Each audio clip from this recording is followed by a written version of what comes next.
Bonsoir tout le monde, c'est le dernier numéro d'Eleven Corner ce soir. On va faire un petit peu le bilan de la saison, on va se projeter aussi un petit peu sur l'Euro. Évidemment, on est habillé aux couleurs de la Belgique.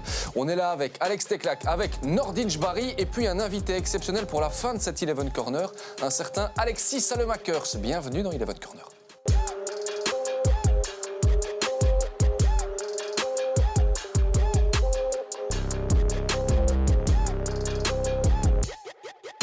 Allez, avant de passer sur les différents clubs de notre compétition, on va parler du Standard, de Charleroi, du Sporting d'Anderlecht, bien sûr, un petit mot sur Eupen, sur Moucron aussi. Alex, Nordin sont là. Messieurs, ça va ? Ça va et vous ? Ça va, merci. Alex, détendez-vous. Bah, vous écoutez, êtes chez vous ? Ouais, mais je ne trouve pas ma position dans votre sofa, là, votre nouveau sofa. Il est très sympa, mais... Pourtant, c'est pas la première fois. Allez, non, on se détend. Et on débute cette émission. Vous voulez vraiment que je me détende ? Avec, vous faites comme pas vous trop, voulez. pas trop. C'est la dernière de l'émission. On lâche tout. Les Pro League Awards, c'était lundi. Les récompenses individuelles aussi pour récompenser les différentes individualités. Avec Onuachu, meilleur joueur de l'année. Noah Lang, meilleur espoir de l'année. Et Blessing, meilleur coach de l'année. Une réaction, Nordin, par rapport à ce trio-là ? Écoutez, pour moi, c'est juste. Noachu, il a marqué 33 buts, ce qui est énorme dans le championnat belge, mais il n'y a pas que ça, il a fait jouer les autres. Techniquement, il est bon. Il est grand, on a l'impression qu'il peut être lent, il n'est pas lent. Il est grand, on a l'impression qu'il peut ne pas être technique, il est technique. Donc pour ça, bravo à lui. Moi, je suis d'accord pour son trophée. Lang, par rapport à ce qui s'est passé, on en a déjà parlé, mais en tant que joueur, il est très bon, il a fait une très belle saison. Donc pour moi, je suis d'accord. Et Blessing, je suis très content. Pourquoi ? Parce que ça fait des années que je dis que les grands clubs belges doivent faire du pressing et ils ne le font pas. Et lui, il l'a fait et ça a marché. Ça a lâché un petit peu à la fin parce qu'il n'a pas le noyau étoffé comme les grands clubs. Mais rien que pour ça, je suis content qu'il ait gagné. Et en plus, qu'est-ce qu'on aime ? C'est qu'un entraîneur amène sa griffe dans une équipe. Et lui, on l'a vu. On rappelle que ces récompenses-là, les votes ont été orchestrés à la fois par les joueurs et par le staff aussi. Donc c'est important de pouvoir le préciser. Alex, ce trio-là, vous avez été surpris, plutôt d'accord, totalement en désaccord ? Non, pas surpris, parce qu'on pouvait s'attendre à ce que le meilleur buteur soit présent, c'est logique. Lang, c'est quand même l'un des meilleurs joueurs du championnat. J'en vois pas beaucoup qui sont à son niveau, mais en tout cas comme ailier, comme ailier créatif. Et alors d'avoir Blessing, je trouve il y avait un côté aussi rafraîchissant, parce que franchement, ce qu'il a fait avec le budget d'Ostende, même si ça s'est un peu amélioré, il faut quand même être capable aussi de pouvoir tenir ça et de tenir ses joueurs pour le faire. C'est vrai que c'est dommage qu'il n'ait pas pu avoir un peu plus de quantité dans son noyau, parce qu'à ce moment-là, il aurait peut-être pu faire tourner l'équipe. On a senti quand même qu'ils étaient... Il l'a souvent dit, ils étaient cuits en fin de saison, les côtiers. Pour faire un pressing comme ça, il faut être costaud physiquement. Oui, c'est vrai. Blessing, justement, dans cette soirée des Pro League Awards, que l'on a retrouvé aux côtés de Roberto Martinez, c'était l'un des grands moments de la soirée, à retrouver notamment sur les réseaux sociaux d'Eleven Sport, sur Instagram notamment. C'était vraiment une belle image avec deux grands entraîneurs.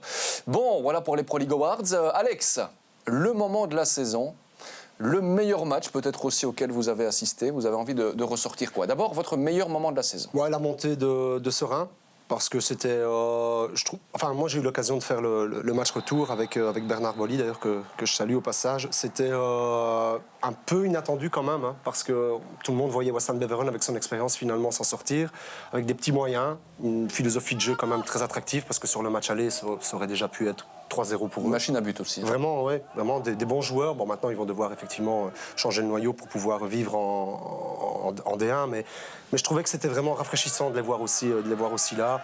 Dans l'ensemble, c'est bien, parce que ça compense aussi la perte de notre club wallon avec l'arrivée de Serein, donc c'est une bonne chose. Et mon meilleur match, c'était la victoire d'Anderlecht à l'Antwerp. Donc le 1-4, où je trouvais vraiment que c'était une victoire aboutie, qui avait été maîtrisée par les joueurs anderlechtois. Un petit peu la rivalité aussi là entre Verkouteren et compagnie, sous-jacente, même très claire maintenant, aujourd'hui. Et je trouvais que c'était vraiment un match de grande qualité de la part des anderlechtois. Pour moi, un des meilleurs matchs de leur saison, abouti dans l'ensemble du début à la fin. Nordin, on va commencer par l'inverse peut-être, justement le meilleur match de la saison auquel vous avez assisté. Le meilleur match, c'est un grand mot, mais moi ce que j'aime, c'est parfois voir la réaction des entraîneurs, le choix tactique. Il y en a pas toujours malheureusement, mais là cette fois-ci, le match du titre de Bruges contre Anderlecht, où d'habitude il y a Dost qui joue, mais là Clément a mis Lang et De Ketelaar justement pour pas être en contact directement avec des joueurs comme Miasga qui sont quand même bons dans les duels. Et ça a perturbé cette défense d'Anderlecht puisqu'ils n'étaient jamais au marquage. Ça venait de la deuxième ligne, c'était technique, ça bougeait énormément, ce qui n'est pas le jeu de Dost, qui est plutôt un joueur de surface. Et ça, Kobo ou Miasga aiment beaucoup. Et donc, je pense, pour moi, que ça a fait la différence. Le moment de votre saison, celui où dans 1 an, dans 2 ans, dans 3 ans, le moment auquel on pense je vais faire un peu comme Alex, je vais aller vers la D2. Lui, il a parlé de Serein, moi je vais parler de l'Union. Pourquoi ? Parce que c'est historique, premièrement. N'oublions pas l'histoire de ce club de l'époque, mais surtout parce que moi je suis bruxellois et j'ai toujours dit que la capitale mérite d'avoir 2 clubs. 2 clubs qui ne sont pas concurrents, puisque ça c'est pas le même niveau. Ça peut même être des frères, ça peut même peut-être céder pour des prêts ou des transferts. Donc je trouve qu'une grande capitale a la possibilité, doit avoir 2 clubs. Et quand c'est l'Union, ça fait plaisir. Petit débat, Alex, Nordine, est-ce que l'Union, est-ce que Serein vont être en difficulté la saison prochaine parce qu'on rappelle la formule du championnat aussi, il va y avoir 3 descendants normalement. Est-ce que ça va aller pour l'Union, pour Serein? Les moyens ne sont pas les mêmes entre les unionistes et les Sereisiens. J'aimerais bien pouvoir vous entendre là-dessus, Alex. Moi, je pense que Serein va devoir être très créatif et trouver des solutions, peut-être avec l'apport de Metz aussi, parce qu'on sait qu'ils sont derrière. Et il faut quand même compenser aussi la perte d'un entraîneur, donc une philosophie de jeu qui était très claire, très marquée. Donc là aussi, on verra vers quoi ils vont se diriger et quelle sera l'identité de jeu à ce moment-là de l'équipe. Mais avec l'équipe que j'ai vue monter, qui était très courageuse, avec l'un ou l'autre joueur qui a sa place en D1, ils le savent, ils en sont très conscients. Et je pense qu'Emilio Ferreira avait un petit conflit avec le président actuel parce qu'il n'était pas convaincu non plus qu'il aurait ce qu'il fallait en termes de matériel humain, même s'il y avait d'autres choses aussi derrière. Et en ce qui concerne l'Union, là, je ne me fais pas trop de soucis. Parce que d'abord, ils ont pas mal de joueurs de D1 qui sont déjà présents, là, qui ont déjà joué en D1. Et puis, ils ont des moyens financiers pour finalement pouvoir faire la différence. Et quand on a des capitaux étrangers comme ils l'ont, ça ne veut pas dire que ça va être en claquant des doigts. Mais j'ai moins d'inquiétude en ce qui les concerne. Nordine, inquiet ? Oui, je suis inquiet pour les 2. Pourquoi ? Parce que par rapport à ce que vous venez de dire, il y aura 3 descendants. Donc ça change déjà la donne. C'est compliqué. C'est très compliqué d'être dans les 3, d'avoir cette possibilité-là. Donc rien que pour ça, ils vont être en difficulté, ça c'est sûr. Après, j'ai vu Serein, j'ai vu l'Union. Même l'Union, je trouve que s'il n'y a pas de transfert, ça va être difficile. Oui, il y aura des difficultés, mais ils ont les moyens, c'est vrai. Après, il faut voir s'ils vont écouter Mazzou, s'ils vont laisser faire Mazzou, s'ils ne vont pas se tromper, s'ils vont faire les bons choix. Parce qu'il faut encourager certains joueurs, que ce soit Serein ou l'Union d'ailleurs, qui ont amené cette équipe en D1. Il faut faire un mixte avec des joueurs de D1. Donc voilà, je vous l'ai dit là tout à l'heure, peut-être qu'il y aura quelque chose entre Anderlecht et l'Union, par exemple. Par exemple, un joueur comme Colassin, qui a été se perdre à Zult, qui est un super joueur que j'adore. Peut-être c'est un club pour lui, pour se relancer. Donc il y a des trucs à faire si, comme Alex l'a dit, s'ils sont créatifs. Parce que l'argent, même l'argent de l'Union, c'est bien. Mais voilà, il y a des joueurs de D1, peut-être qui n'ont pas envie d'aller jouer à Serein ou à l'Union, qui sont bien. Ouais. Regardez Van der Driesch, il a signé à Courtrai. Donc ça aurait pu être un joueur intéressant pour Serein ou l'Union. Des joueurs comme ça qu'il faut peut-être cibler. Non, mais juste une réflexion, je me faisais ça en écoutant Nordine, par rapport à l'année dernière et les montants. Bon, on sait comment ça s'est passé aussi, un championnat à 18, etc. Mais finalement, l'OHL et le Berscott, parce que c'est des clubs aussi qui sont fort soutenus financièrement, avaient déjà des joueurs pratiquement prêts pour aller jouer en D1. Il y a déjà un gros noyau. Berscott par exemple. Et donc, ça, c'est un peu l'exemple à suivre, mais il faut déjà avoir les reins solides en division inférieure. Ce n'était pas le cas de Serein du tout, ça, soyons clairs. Il faudra se méfier aussi du Berscott et OHL. Ils devront se méfier parce qu'il y a des joueurs qui vont partir aussi. Attention, même s'il y a des moyens, il ne faudra pas rater son début de championnat. Vous parliez de Colassin il y a quelques instants, c'est bien, puisqu'on va parler du Sporting d'Anderlecht. On va débriefer un petit peu leur saison. Et vous allez nous donner une cote pour le Sporting d'Anderlecht. Et oui, il y aura les autres clubs qui vont suivre aussi juste après. Quel bilan tirer de la saison du Sporting d'Anderlecht ? Une question, en fait, c'est très simple. On va voir si vous répondez en même temps, messieurs. Est-ce que la saison du Sporting d'Anderlecht est réussie ? 3, 2, 1 ? Oui. Elle n'est pas ratée. Très bien. Donc c'est oui aussi. Ça aurait pu être pire. Non, moi je trouve qu'elle n'est pas ratée. Elle est réussie. Pourquoi ? Parce que les 6 premiers mois, c'était catastrophique. Qui aurait cru qu'ils allaient être dans les playoffs ? Qui aurait pensé qu'à un moment donné... Vincent Kompany allait trouver son système, qu'il a changé, hein, parce que c'était d'abord sur les côtés, finalement après c'est à l'intérieur, et c'est les backs qui montaient, les backs que Vincent Kompany, on en parlera peut-être tout à l'heure avec Alexis, n'aimait pas trop voir offensif. Donc oui, c'est réussi. Alors maintenant, j'entends, oui, mais européens, oui, ils auraient pu prendre la place de l'Antwerp. Franchement, dans un système à 4 en play-off, quand Anderlecht avec Vincent Kompany ont réussi d'y être, alors que c'est la saison très très compliquée, pour moi, c'est une saison réussie pour la première de Vincent. Et pour Alex, elle n'est pas ratée la saison, ça veut dire qu'ils auraient pu faire mieux. Alors, à quel niveau? Non, mais je veux dire, quand je dis qu'elle n'est pas ratée, c'est... Moi, je rejoins Nordine sur le fait que, honnêtement, moi, à un moment donné, j'ai douté. Je me suis dit, ils ne vont jamais être en play-off 1 en continuant à être aussi irréguliers. Ils ont eu vraiment un début de saison très, très difficile. Ouais, c'était pas bon du tout au niveau des résultats. Donc, je ne les voyais pas. Et finalement, ils ont fait une très bonne fin de phase classique pour y être. Après, il y a un goût de trop peu par rapport aux play-offs parce qu'on n'a pas vraiment eu la continuité de ce qu'ils ont produit en phase classique. Et ils rejouaient contre des équipes contre lesquelles ils avaient été bons dans la phase classique. Donc, ok, ils ont de nouveau été inefficaces derrière, ils ont de nouveau pris trop de buts, ils ont de nouveau commis trop d'erreurs individuelles, ils ont manqué aussi peut-être à un certain moment de créativité pour faire la différence. Bref, on a senti peut-être la pression aussi sur ces jeunes joueurs, jouer un rôle. Allez, il y a un petit goût de trop peu, mais je trouve que la saison n'est pas ratée, honnêtement. Que se serait-il passé s'ils avaient remporté et méritoirement aussi la première rencontre de ces playoffs contre le club de Bruges? On ne le saura jamais puisque la saison est terminée. Anderlecht est 4e. Le meilleur mauve de la saison, meilleur joueur? Alors, c'est délicat parce que pour moi, le meilleur mauve, c'est Nmecha. C'est Nmecha, il était énorme. Il était énorme. Alors évidemment, il y a eu le débat, c'est pas un vrai neuf, on est d'accord. C'est pas un vrai buteur, malgré les buts qu'il a marqués. Mais quel volume de jeu? Ses appels, ses courses, sa vitesse, la manière dont il a pesé dans cette équipe, la manière dont il a pris sa place dans cette équipe, ça va être très compliqué. À mon avis, il va partir, ça va être très compliqué de le remplacer. Mais en même temps, j'ai envie de dire aussi El Hadj. Quelle évolution pour ce gamin. Il y a un joueur d'Anderlecht, un joueur de Nerped, un joueur bruxellois, un joueur de l'ADN d'Anderlecht. On a tellement parlé de l'ADN d'Anderlecht qui était perdu. Ben, c'est tout ça chez lui. Et j'espère que la deuxième saison sera encore meilleure. Anouar Ait El Hadj. Alex, pour vous, le mauve de l'année? Moi, je trouve un qui a progressé, c'est peut-être pas le meilleur sur l'ensemble de l'année, mais un qui s'est développé, c'est Sambi, je trouve. Oui, sans parler de Sambi. Ouais. Il a vraiment... Allez, je trouve qu'il a vraiment pris ses responsabilités au fur et à mesure que la saison passait. Et il a grandi. Et il a grandi dans ce rôle. Et finalement, je l'ai vu lors du dernier match, notamment, à un moment donné, oser sortir des ballons. Très fort. Il a vraiment été... Pour moi, c'est une belle évolution et je pense que c'est un garçon qui a encore beaucoup de potentiel à exploiter, mais il va aller l'exploiter probablement du côté de l'Espagne. Oui, c'était ma question. Il a beaucoup évolué. Est-ce qu'il a assez évolué pour le championnat belge? Est-ce que c'est le moment pour Sambi Lokanga de partir ou est-ce qu'il doit encore rester une saison? C'est le moment pour Anderlecht aussi. Oui, c'est le moment pour tout le monde en fait, tout simplement parce que là, tout à l'heure vous avez parlé avec Alexis Sademakers, on a dit aussi Alexis c'est trop tôt. Il est titulaire à l'AC Milan. Il est titulaire à l'AC Milan, deuxième du championnat, qualifié pour la Champions League. Et Sambi, pour moi, je suis un peu déçu qu'il ne soit pas dans les 26. Parce que pour moi, avec la blessure de Witsel, pour moi, c'est le meilleur milieu défensif de Belgique. Pour moi, personnellement. Donc, meilleur milieu défensif de Belgique, ça a sa place, à mon avis, dans les Diables. Surtout qu'il va encore évoluer. Les priorités pour le Sporting la saison prochaine, s'il y a un ou deux cadres à absolument faire re-signer, conserver il faut régler le problème de Nmecha. Ben oui. Parce que sans ça, ils vont avoir un gros souci.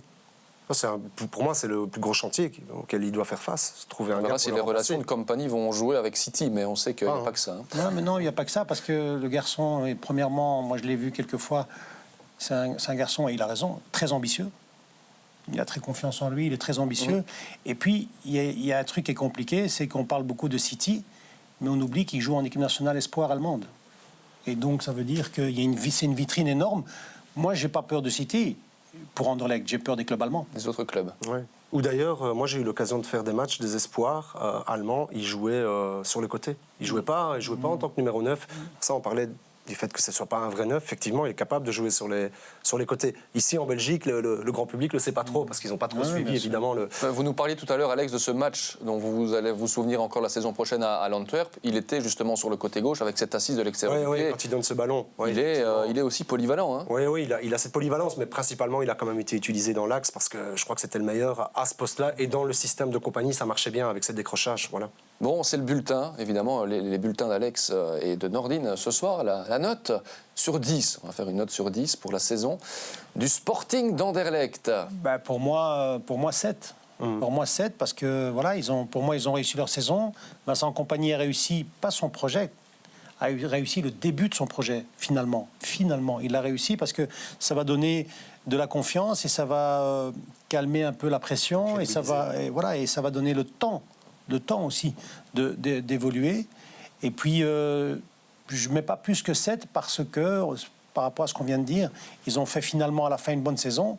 Mais l'année prochaine, je pense qu'il faudra tout recommencer parce que si Sambi part, si Nmecha part, c'est quand même une grosse... l'équipe sera fortement diminuée. La note d'Alex? Non, j'aurais mis ça. La moyenne. Honnêtement, ouais, j'aurais mis 7. J'aurais pas mis plus, j'aurais pas mis moins. Je trouve que ça leur correspond bien par rapport à leur saison. Voilà. Très bien, voilà qui clôture la saison du Sporting d'Anderlecht. Officiellement, avec le bulletin de nos deux experts ce soir. Il y a d'autres bulletins qui arrivent, notamment celui du Standard. Le Standard, même question, Nordine, Alex. La saison du Standard est-elle réussie? 3, 2, 1. Non, ça c'est facile à dire. Non, dire le contraire serait mentir, ce serait malhonnête. Elle aurait pu être réussie s'ils avaient gagné. Avec la Coupe de Belgique, oui. Voilà. Là, elle aurait pu être réussie, on aurait... Réussi, c'est un grand mot, sauvé. Sauvé, voilà, ouais. On aurait pu les épargner un peu. Qu'est-ce qui vous a le plus déçu dans cette saison du Standard? Certains joueurs. Certains joueurs, Bastien, parce que j'aime beaucoup ce joueur. Il a des qualités énormes, mais depuis sa blessure et depuis un transfert raté, il n'a pas su se remettre en confiance. Il n'a pas su, moi je dis souvent ça, il n'a pas su sortir de son corps. Il était invisible. Ça, c'est dommage pour un joueur comme ça. Le cas Mehdi Carcella, qui a été mal géré au départ avec Montagnier. Donc après, ça traîne sur la longueur, puisque quand on n'est pas prêt physiquement, après on essaye et c'est compliqué. Voilà, oui, beaucoup de choses. Beaucoup de frustration. Beaucoup de frustration. Comme on l'a dit, ils auraient pu avoir une chance de se relancer avec la finale de Coupe Belgique, ils l'ont raté. Le dernier match, on l'a vu, alors même si c'était un match laboratoire avec les jeunes et tout, et comme Lay l'a dit, on ne peut pas jouer qu'avec des jeunes, il faudra aussi mettre des joueurs expérimentés. Mais la grosse question en fait du Standard, c'est pas Lay, c'est pas les joueurs, c'est le problème financier du Standard.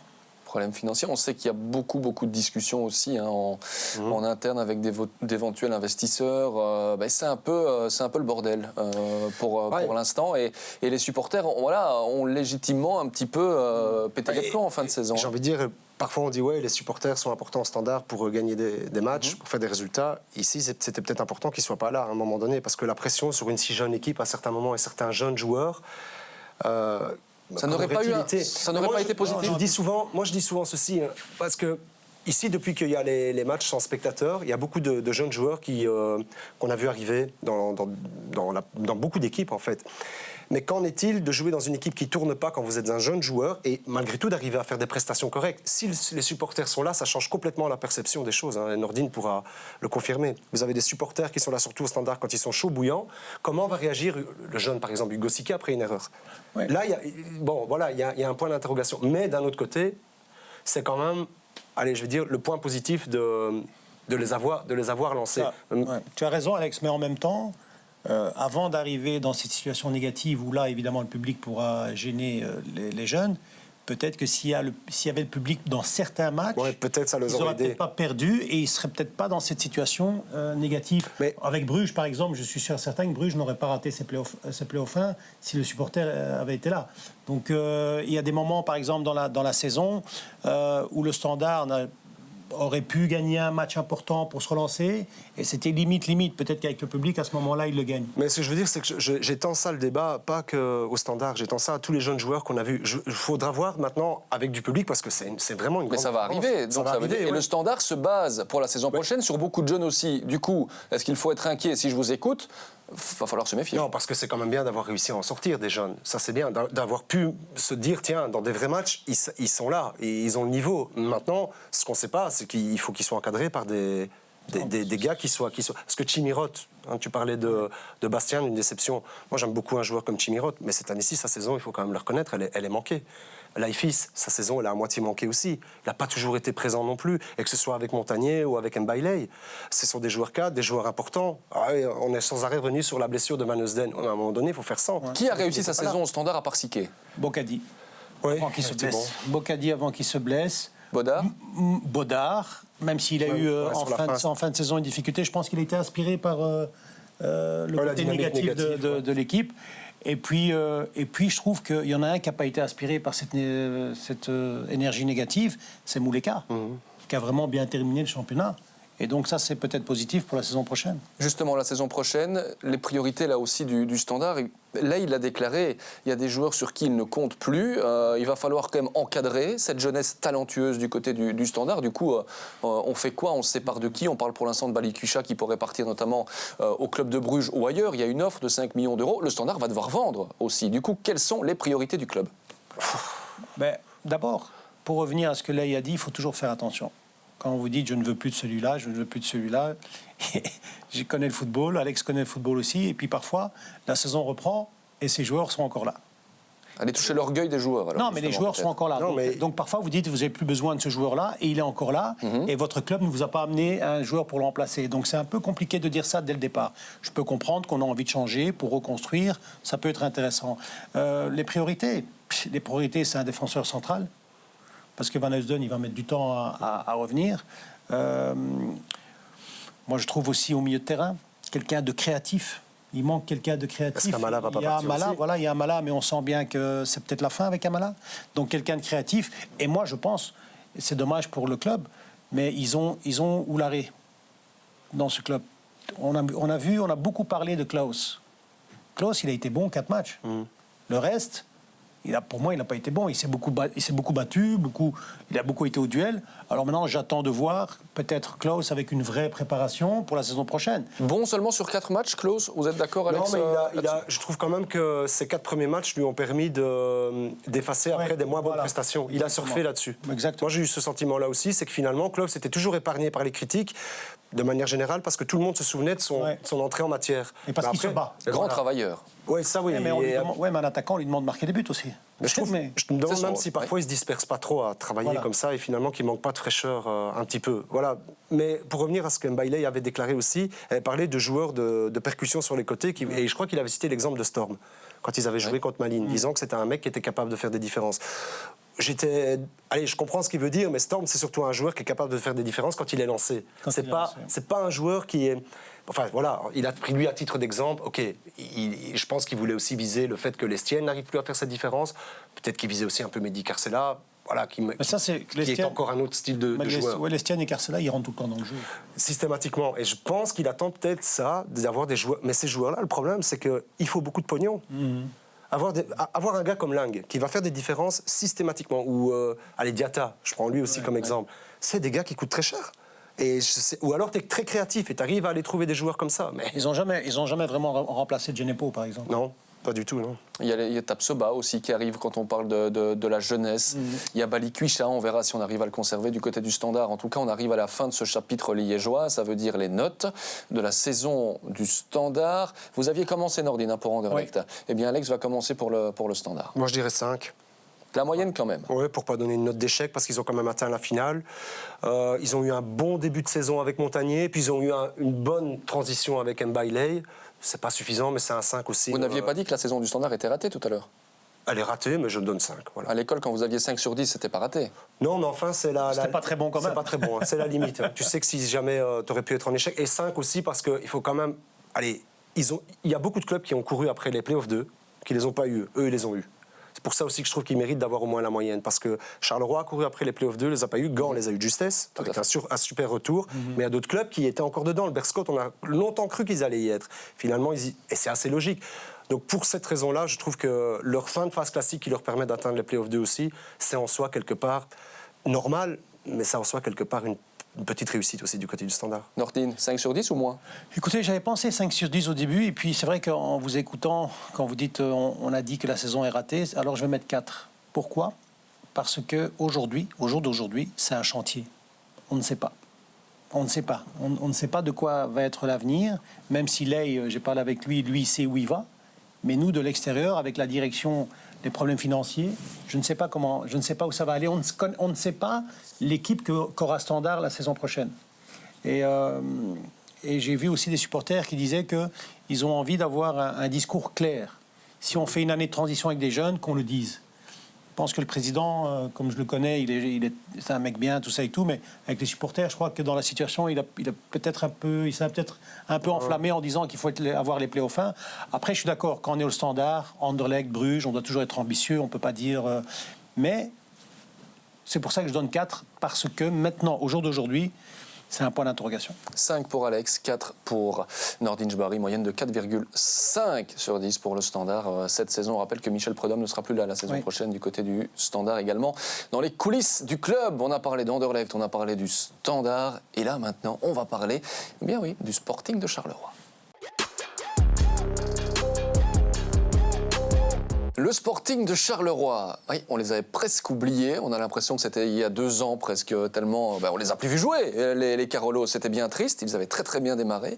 Le bilan de la saison des Zèbres, justement. Nordin, je vois que vous me regardez pensif.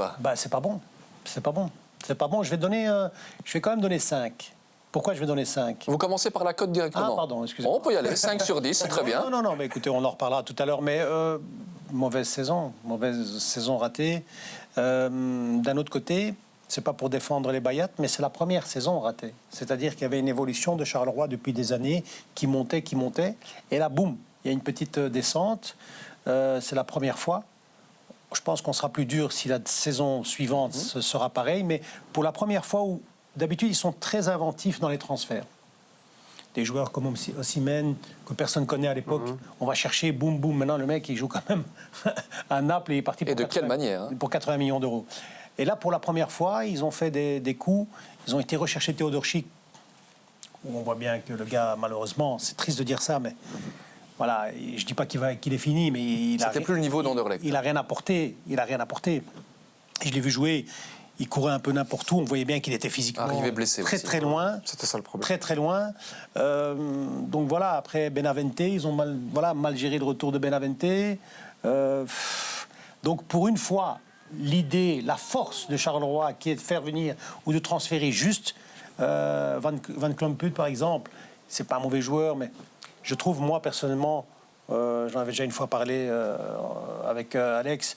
Je trouve qu'un joueur comme ça, si vous prenez un joueur comme ça à Charleroi, normalement, vous devez avoir un jeune de Charleroi qui peut reprendre cette place. Si vous avez plus fort, vous avez plus fort. Mais si vous avez un joueur de ce niveau-là, alors il faut prendre un jeune de votre équipe. Comme Buzy l'avait fait. Voilà. Donc voilà pourquoi je dis qu'elle est ratée, mais je dis qu'elle n'est pas... c'est pas comme le Standard, c'est-à-dire que petite crise de jeunesse entre guillemets du côté du Sporting de Charleroi. Petite crise d'évolution. Voilà. Vous parlez de la jeunesse, c'est le lot dans beaucoup de clubs aussi. Du côté de Charleroi, ça viendra parce que du talent chez les jeunes, Alex, vous êtes bien placé pour le savoir, il y en a aussi. C'est une question de temps. Nordin le disait, le Sporting grandit. On verra aussi ce que ça donnera à ce niveau-là. C'est une question de philosophie de club aussi. Et je pense que ici les choses vont probablement évoluer dans ce sens-là. Il y a même de grandes chances que ça évolue dans ce sens-là, parce que je pense qu'avec l'arrivée aussi d'un entraîneur, mais j'aime pas dire moderne, parce que ça veut dire que Karim était à l'ancienne, et c'est parfois péjoratif de dire ça. Est-ce qu'on peut parler de nouvelle génération ? Moi, je parlerais surtout de différence de style. Alain a été... C'est le cas de le dire. Oui, c'est vraiment... Mais l'un a été joueur de foot professionnel et encore très instinctif. Ouais. Karim, qui fonctionnait comme ça. Et l'autre prend peut-être plus de recul par rapport aussi à l'analyse, les datas, etc. C'est 2 styles tout à fait différents. Et je fais de procès d'intention à personne. Oui, en même temps, il y en a un qui a été T1, l'autre n'a pas encore été T1. Il y a beaucoup de... Franchement, il y a des inconnus par rapport à ça. Mais vous parliez des jeunes. Je pense que ça sera un élément d'intégration. Ça, j'en suis intimement convaincu à l'avenir. Mais au-delà de ça, je trouvais que la saison en fait de Charleroi, elle a été plombée aussi par finalement la Coupe d'Europe. Oui. Ouais. Moi, je pense que ça leur c'était trop. Ouais. Pour moi, ça a été trop. À partir de là, on a vraiment senti des blessures, le Covid qui sont arrivés au mauvais moment. Mais il y a d'autres clubs qui ont aussi subi ça. Mais on a senti vraiment un gros contre-coup après l'élimination contre Poznan, où franchement, ça s'est joué à rien. Il devait passer. Un peu comme, toute proportion gardée, comme Bruges face à Kiev. Je me suis dit, mais ils avaient toute proportion gardée. Je trouvais que ce jour-là, Charleroi méritait de passer. Il passe pas. Le souci, c'est que c'était au mois d'août et à aucun moment, il y a eu une période où ça a été un petit peu mieux, mais à aucun moment, ils ont vraiment surdécollé. Non, ça c'est jamais vraiment arrivé. Non, il y a eu des joueurs cramés mentalement. Je pense aussi que Marco, qui a été moins bien, a été. Qui Marco, il a un Maritra. Oui, ça c'est pour moi. Ça a été une grosse perte aussi. Qu'il soit moins bien. C'est la clé. Moi, c'est une énigme. Pour moi, c'est un joueur extraordinaire qui peut jouer les doigts dans le nez à Bruges. Même. Pour moi, à Bruges, facilement, il peut jouer. Mais il s'est pas repris, un peu comme Bastien finalement. Il n'a pas su revenir à son niveau. Après, je trouve aussi que les attaquants n'ont pas été au top. Rezaï, après sa blessure, n'est jamais revenu. Nicholson, c'est un bon joueur, mais quand il joue seul, c'est compliqué. Il doit jouer avec Rezaï. Il n'a pas toujours joué avec Rezaï parce que l'un était blessé, l'autre avait des soucis. Et puis l'apport de Teodorchik était, je suis désolé de le dire, mais nul. Donc il y a beaucoup de matchs comme ça, Alex, vous vous souvenez, il y a beaucoup de matchs où ils auraient pu gagner. Ils ont eu les occasions et ils ne l'ont pas fait. Et après, l'équipe s'est complètement tombée mentalement. Puis il y a eu aussi... Après, il y a eu un problème de gardien. Changement de gardien. Bento, Descamps... Ça a été compliqué. Ça a été tellement compliqué qu'on a vu un Dos Soleil qui, normalement, joue toujours, comment dirais-je... De manière constante. Constante. Et ben même lui a commencé à chuter. C'est vrai qu'à ce niveau-là, parce que je pensais à la charnière centrale, je trouvais que le fait de changer de paire systématiquement avec la blessure de Williams, alors tout le monde trouvait ça particulier de jouer avec deux gauchers, mais ça marchait bien à ce moment-là. Ils n'ont jamais vraiment non plus trouvé le remplaçant idéal suite à la blessure de Williams, et je pense que Williams avait besoin de Soleil, tout comme De Soleil avait besoin de Williams. Ça marchait assez bien à ce moment-là, ça a été moins bon, mais je soulignerais quand même une chose aussi, à l'heure du Covid, où les résultats financiers des clubs vont être attendus et très compliqués. On sait déjà qu'il y a des soucis par rapport à la future licence, à l'obtention de la licence. Oui. Charleroi est un club sain. C'est pour ça Nordine en parlait. C'est pour ça que j'ai donné 5 à Charleroi et 4 au Standard. C'est la différence. Parce que ça, ils ont quand même un trésor de guerre, je veux dire ça comme ça, un fameux bas de l'Inde qui leur permet aujourd'hui, grâce à leur gestion antérieure, qui a été très bonne, avec des transferts entrants, des transferts sortants quand même lucratifs, d'aujourd'hui, de pouvoir se permettre d'avoir cette saison moins bonne en période Covid.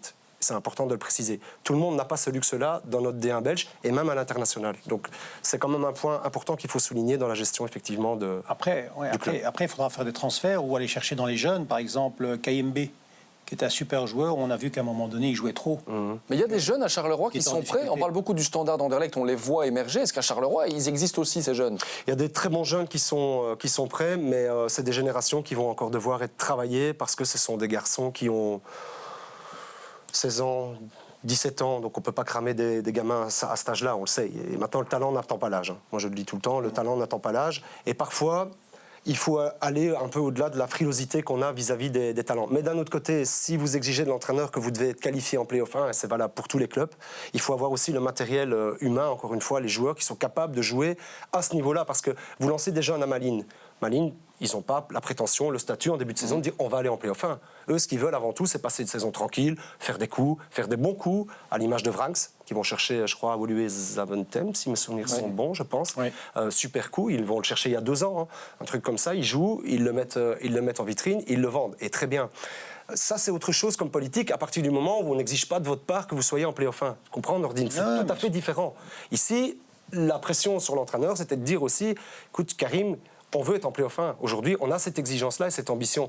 Donc, c'est pas la même politique de jeunes non plus que vous pouvez avoir. Vous comprenez? Sauf si vous avez les meilleurs jeunes du pays, ce qui est le cas à Anderlecht. On pense aussi à Ken Nkouba, qui a été blessé, mais lui qui a aussi émergé un petit peu comme jeune. Malheureusement, oui. 5 sur 10, c'était la cote, si ma mémoire est bonne, pour le Sporting de Charleroi. Idem pour moi. Idem pour Alex Teclac. On verra s'ils font peut-être mieux la saison prochaine. On leur souhaite, avec quand même encore quelques inconnus au niveau du dispositif. La suite d'Eleven Corner, c'est dans quelques instants. Ne bougez pas.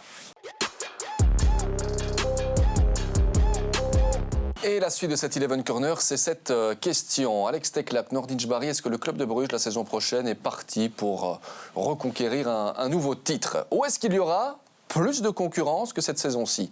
Les supporters seront de retour, du moins on l'espère. Nordin. Je pense que, je ne dis pas qu'il est reparti pour un nouveau titre, mais il est reparti pour être le grand favori. Par rapport à ce que vous venez de dire, par exemple. Avec leur public, ça va déjà changer beaucoup de choses. Ils vont peut-être pas rater leur début de saison comme cette saison, premièrement. Deuxièmement, je pense que la direction est assez intelligente. Ils vont remettre du sang neuf. ils vont remettre de la concurrence, ils vont aller chercher un attaquant, parce qu'ils ont bien vu que Dost par exemple, c'est pour jouer dans le championnat belge. Parce que c'est un très bon joueur quand l'équipe domine est très haute. Eux, les ambitions de Bruges aujourd'hui, c'est la Coupe d'Europe. Et ils ne vont pas être dominants dans tous les matchs en Coupe d'Europe. Donc là, il faut chercher un attaquant. Après, Kosunu, est-ce qu'ils vont savoir le garder ou pas? C'est autre chose. 15 millions d'euros pour l'instant. Voilà. Donc, à mon avis, ils vont aller chercher 2-3 joueurs. Et je sais qu'ils ont vraiment une envie de remplacer Diatta qu'ils n'ont pas su remplacer et qui leur manque. En tout cas, ce style de joueur leur manque énormément. Donc oui, pour moi, ils sont favoris parce que, comme je vous l'ai dit là tout à l'heure, Anderlecht, on a l'impression que ça va bien évoluer. Mais si Mecha et Sambi partent, il va falloir reconstruire. C'est catastrophique. Alex, le club de Bruges vers le titre, de qui se méfier? Anderlecht déjà la saison prochaine, Genk, la Gantoise, qui a des moyens, des ambitions et qui va devoir absolument se réveiller? Gand pourrait faire un gros mercato parce qu'ils doivent apprendre de leurs bêtises. Ils ont fait beaucoup de bêtises cette saison. Et heureusement, la moins mauvaise chose qu'ils aient faite, c'est de faire revenir Van Azebroek parce que grâce à... Allez, je ne dis pas que c'est que grâce à lui, mais... 4e entraîneur de la saison. Ouais, puis ils avaient quand même le noyau. Je trouve que le noyau était mal utilisé, moi, quelque part. Parce que je trouve que de la qualité, ils en avaient. Ils en ont. Ils en ont, voilà. Comme toujours, Gand a toujours de la qualité. Vraiment, pour ça, donc ça peut être une équipe qui peut être embêtante, mais ils vont devoir se calmer et peut-être faire preuve d'un peu de modestie, plutôt que d'afficher clairement leurs ambitions, comme ils l'ont fait l'année dernière, et finalement de complètement se planter. Mais bon, c'est normal que ce soit un club ambitieux. Mais par rapport à Bruges... ce qui a aussi la grosse différence, c'est la qualification directe pour la Ligue des Champions, ça fait beaucoup d'argent. Ouais. Et avec ça, chaque année, tu nourris finalement la machine financière et quelque part, ça leur permet... ça rend la source inépuisable. Mais ça fait une grande différence. Et en plus, tu ne te trompes pas sur les transferts, que tu arrives à quand même mettre beaucoup d'argent. Mignolet, il faut savoir ce qu'il gagne par an, hein, parce qu'il y a son salaire à payer. Hein. C'est 5 millions d'euros l'année. Je ne sais pas si on se rend compte, aux normes belges, Bruges est sur une autre planète aujourd'hui. En fait, oui, ils sont les favoris. Pourquoi ? Parce que par rapport à ce qu'Alex vient de dire, mais on va faire quoi ? Allez, Standard, l'année prochaine, c'est saison compliquée, transition. Gand, c'est la point d'interrogation, il faut reconstruire. Genk, oui, le Genk d'aujourd'hui, mais est-ce que Nouachou va rester ? Est-ce que Ito va rester ? Banganda va rester. L'une des pistes pour l'instant, c'est de conserver Ito Banganda. Ouais, mais ils ont montré que même s'ils sont champions et qu'ils ont la Ligue des Champions, ils vendent tout. Donc ces gens sont capables de vendre, même si... là, il y a les jeunes à l'équipe. Pardon ? Là, il y a les jeunes, peut-être les meilleurs de Belgique parce que aussi. vu les ambitions du club, là aussi, c'est de plus en plus difficile de... Allez, tu prends le cas du jeune Luca Oyen. Je connais très bien, je connais depuis qu'il est tout petit, le fils de son papa qui a joué à Genk, notamment, et au PSV, si mes souvenirs sont bons. Ouais. C'est vraiment un super joueur. Mais lui, tu le prends dans n'importe quel autre club, du subtop, il joue plus en tout cas. Ici, il doit se contenter de petits bouts de match. Et pourtant, c'est un très grand talent, hein, vraiment. Pourquoi ? Parce que les places sont chères et que le fait d'avoir des ambitions... Voilà, ça rend un peu réticent l'entraîneur. Et puis, il a trouvé son 11, il faut le reconnaître. Mais il a eu un temps de jeu qui a quand même été réduit, je trouve, par rapport à ça. Et selon moi, pour revenir sur Bruges, moi, ce qui m'impressionne avec ce club, en fait, c'est qu'aujourd'hui, ils ont été champions, je vais dire, avec 3 entraîneurs différents et de 3 manières assez différentes. Avec Prud'homme, avec Leco, avec Clément maintenant. Ce qui me fait dire que finalement, le club résiste au passage des entraîneurs et... Allez, tu comprends, ils ont instauré la victoire de la gagne. La culture de la gagne. La culture de la gagne. La direction a ça. Un mec comme Manhart, il a ça. Il veut ça. Et il veut plus que ça. Il veut écraser les autres. Vraiment. Pour refermer ce chapitre concurrence, on n'avait pas encore parlé de l'Antwerp. Est-ce que si Lucien s'en va, ce sera le cas ? Ça change tout. Moi, je trouve que c'est grand inconnu. Lucien s'en va, ça change tout, Alex. Ça change tout. Vous savez, cette saison a été compliquée. Mais qu'est-ce qu'il a fait ? Cette équipe vient de D2. C'est devenu une grosse équipe de D1. Qui a joué la Ligue Europa. Qui joue et qui est aujourd'hui favori pour les playoffs. Vorkoteren, à mon avis, va rester. Donc, de nouveau, là aussi, il y a un chantier. Qui va être directeur sportif ? Qui va prendre des décisions sportives ? Si c'est le président qui va prendre des décisions sportives, j'ai peur pour Anvers. Oui, et il paraît que son fils est de plus en plus présent au niveau justement de la gestion du sportif. On va voir. Mais c'est sûr que passer de Donofrio à qui que ce soit d'autre, de toute façon, c'est très difficile. C'est très difficile, c'est lui qui a porté le club, qui l'a mis là où il est. Et il faut le reconnaître, sans ces transferts, et souvent des transferts très... Là, on parlait d'inventivité, il l'a été. Les gars qu'on ne connaissait pas. Bon, il n'y a plus de pronos puisqu'il n'y a plus de match, mais Donofrio à Serein, au Standard ou ailleurs ? Franchement, moi, je ne le vois pas à Serein. Pourquoi ? Tout le monde parle de Serein parce qu'évidemment, le président, c'est son ami. on sait très bien que le président de Serein est l'ami de Luciano Donofrio, mais qu'est-ce que vous voulez qu'il fasse à Serein, avec tout le respect que j'ai pour Serein, avec comment dirais-je, le calibre que Lucien a. Donc moi, je pense, vous venez de dire quelque chose d'assez intéressant, je pense que le président du Standard devrait peut-être trouver quelque chose avec Lucien. Alors c'est compliqué, parce que Lucien, s'il va venir, il va vouloir être le patron. Le patron, il va vouloir rester patron. Donc c'est un problème relationnel, d'ego. Il faut avoir une bonne discussion, parce qu'aujourd'hui, quand vous n'avez pas d'argent, il faut être très malin. Alors il y a Niquez, tout ça et tout, on va voir ce qui va se passer. Alex, pour refermer ce chapitre. Mais je pense que Venanzi, quand il a pris Prud'homme, c'était avant tout parce que Prud'homme était un gage de réussite selon lui. Il lui a donné quand même les clés de la voiture, hein, très clairement. Il lui a donné les clés du club. C'est lui qui a fait les transferts, qui les a... Enfin, à l'époque, en tout cas, où il pouvait... Il était dans ce poste-là, dans cette fonction-là, pardon. Donc, est-ce qu'il pourrait réitérer la même chose avec Donofrio. Avec Donofrio, il y a quand même une différence de personnalité. Une grosse différence de personnalité. Et pourtant, je pense que c'est... Je te rejoins, je pense que c'est la meilleure des choses qui pourrait arriver au Standard pour avoir de nouveau en tout cas un réseau de joueurs de qualité, parce qu'on le veuille ou pas. Moi, je ne critique pas Niquez, je ne critique pas Grosjean. C'est comme ça, c'est établi. Il a un réseau mondial de nos frios. Oui, ça n'a rien à voir. C'est comme ça. Niquez ou voilà, ça n'a rien. Il n'y a rien contre eux. Maintenant, le problème, c'est que, voilà, on peut le dire, Lucien, il aime bien être le patron. Et donc, c'est la seule chose qui pourra... faire que ça ne réussisse pas. Début de la saison dans moins de 2 mois. On verra ce qui se passera entre-temps. Puisqu'on parlait de pronos, on a fait des pronos durant toute la saison dans Eleven Corner. C'est le moment des résultats aussi. Nordine, je prends ma petite fiche. Voilà. Vous êtes bon joueur. Après le mercato, vous nous avez déclaré dans le top 4 de la saison, il y aura Bruges en 1. Félicitations, vous avez vu juste. Charleroi, le Standard, l'Antwerp.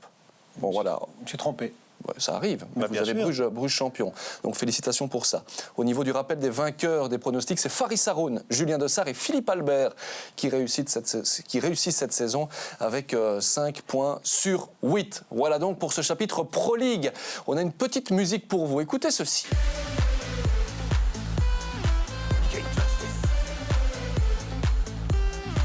L'hymne des Diables Rouges, It's Devil Time, avec la voix de Roberto Martinez là derrière. Ben oui, la Belgique qui met tout vraiment en œuvre, avec un Roberto qui a ressuscité Raymond Goethals et consorts.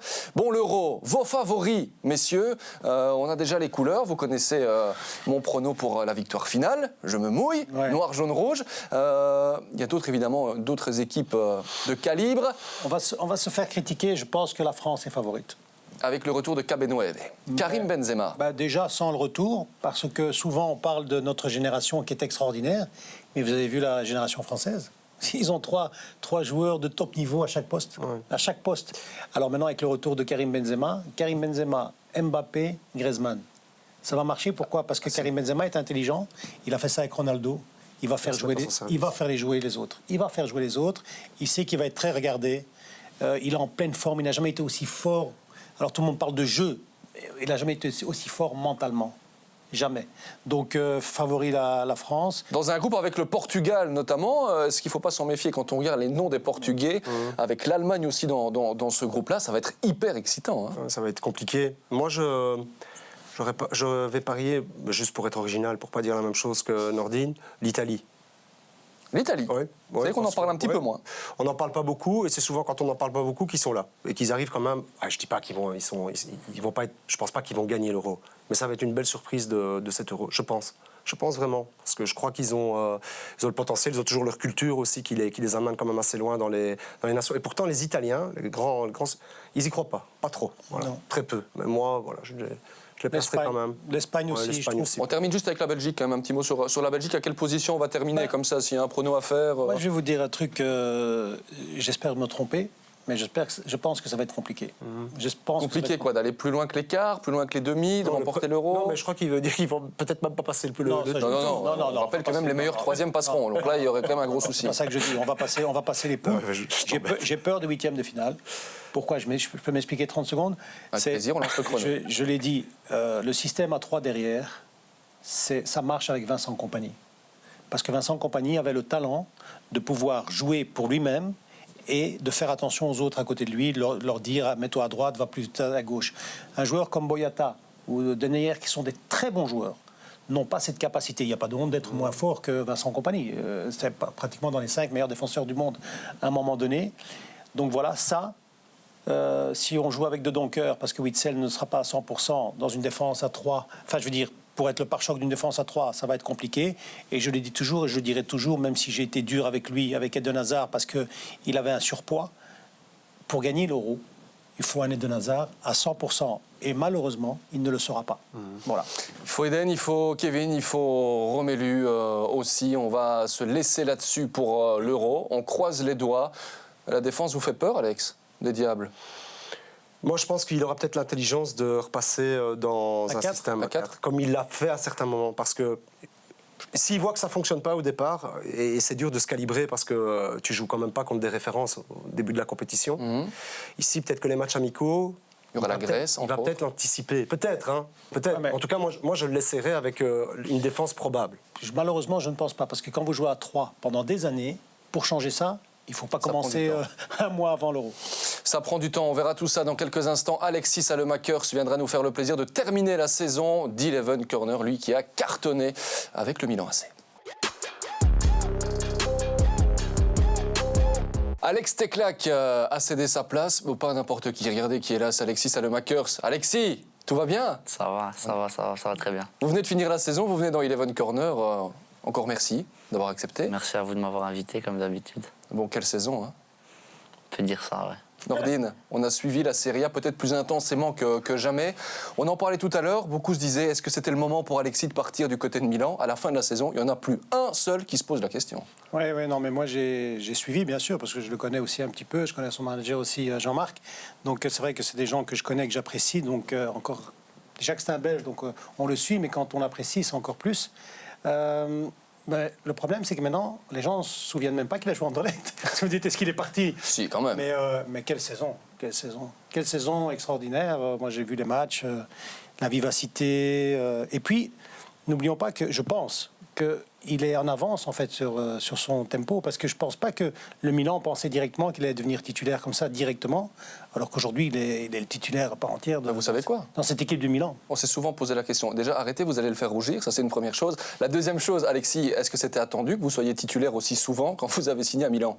Ah ben, c'est marrant, mais moi je trouve que je suis en retard sur mon temps. Ah, mais ça c'est intéressant. Ça va pas bien. encore assez vite. Non, mais c'est vrai que ça, je pense pas que c'était attendu aussi vite et aussi rapidement et que tout explose de la sorte. Mais c'est vrai que voilà, comme je l'ai souvent dit, moi je travaillais beaucoup dans l'ombre et tout ça, j'attendais seulement qu'on me donne la chance. Et le coach m'a donné sa confiance et je pense l'avoir bien pris et j'essaie de lui redonner ce qu'il m'a donné à l'extérieur du terrain. J'essaie de le remettre sur le terrain et de faire les efforts au maximum pour aider l'équipe. Et voilà, cette année, ça a payé. Et en plus, cette qualification qu'on attendait depuis 8 ans à Milan, et on l'a entre les mains maintenant et on est super content. Et je suis super content aussi pour toute l'équipe et tous les dirigeants et tout le club.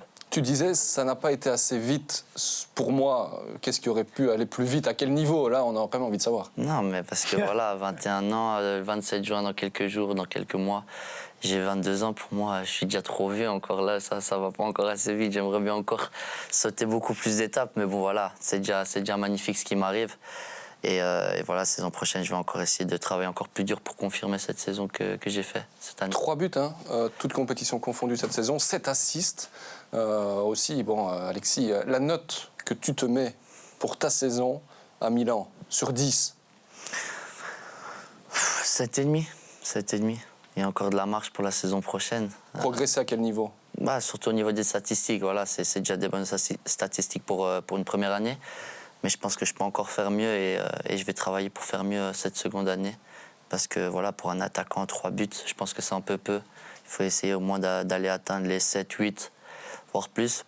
Mais voilà, je suis déjà content d'avoir 7 assists, c'est pas mal déjà. Donc là, il faut continuer de la sorte et essayer encore de travailler encore plus dur et encore plus se concentrer devant le goal. Ouais, il y a quand même 20 km par match pratiquement aussi parcouru. C'est un truc de fou, ça. Non, c'est vrai que je suis aux alentours des 11,5, 12.